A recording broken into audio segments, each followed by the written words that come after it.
Federata e Futbollit e Rumanisë është dënuar rënd me 55.250 euro nga UEFA. Dëshkimet vijnë si rezultati i incidenteve në ndeshjen Rumani-Shqipëro, e cila është luajtur në arenën kombëtare më 18 nëntor të vitit 2024, në raundin e fundit të Ligës së Kombeve të UEFA-s. Sjellja raciste dhe diskriminuese e tifozëve, gjob prej 30.000 eurosh dhe mbyllje pjesëshme e stadiumit për ndeshjen e ardhshme në garat e UEFA-s.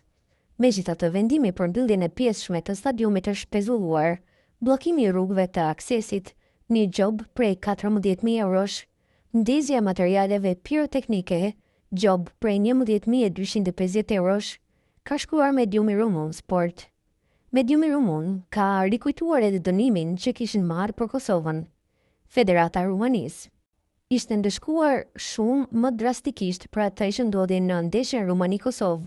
Gjithashtu në Ligën e Kombeve i kishte gjobitur jo më pak se 128.000 euro, shkruan më tej Andrej Vocin, këshilltari Razvan Buleanu, presidenti i Federatës, reagoi pas dënimit nga UEFA. Ai tha se kush mund t'i zgjidhë probleme të tilla në mënyrë që probleme të tilla të mos përsëriten në ndeshjen e ekipit kombëtar.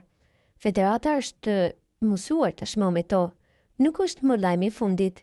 Sa shumë mund të ishte bërë me këto para? Ne jemi super racidivist. Vetëm autoritetet shtetërore mund ta zgjidhin, është turp për mbi 40.000 njerëz. Kaq është. Ne nuk kemi çfarë të bëjmë, tha Andrej Vocin për Football Club.